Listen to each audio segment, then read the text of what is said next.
杂阿含经第23经。我是这样听说的：有一次，佛陀住在王舍城的迦兰陀竹园。那时，尊者罗侯罗来到佛陀所在的地方，以头面接触佛足表示敬意，然后退到一边站着，对佛陀说：世尊，应该如何理解，如何观察，才能使我对这个识别的身体和外部的一切事物，不再产生我和我所的看法，不再被我慢这种烦恼所束缚呢？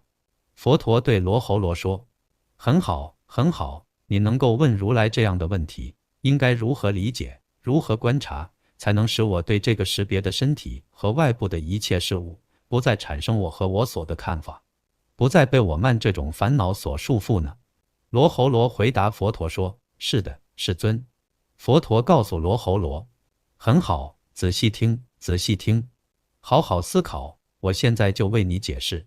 罗侯罗，你应该这样观察所有的色，无论是过去的、未来的还是现在的，无论是内在的还是外在的，无论是粗糙的还是细微的，无论是美好的还是丑陋的，无论是远的还是近的，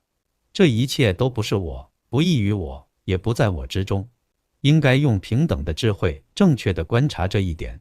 同样的，对于受、想、行、识，无论是过去的、未来的还是现在的，无论是内在的还是外在的，无论是粗糙的还是细微的，无论是美好的还是丑陋的，无论是远的还是近的，这一切都不是我，不异于我，也不在我之中。应该用平等的智慧如实的观察这一点。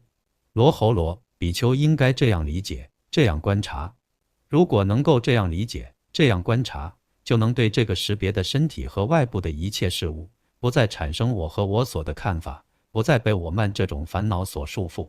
罗侯罗，如果比丘能够这样对这个识别的身体和外部的一切事物，不再产生我和我所的看法，不再被我慢这种烦恼所束缚，那么这位比丘就可以说是断除了贪爱，摆脱了各种束缚，正确无误地达到了苦的尽头。听完佛陀的教导，罗侯罗感到非常欢喜，并且决心奉行佛陀的教诲。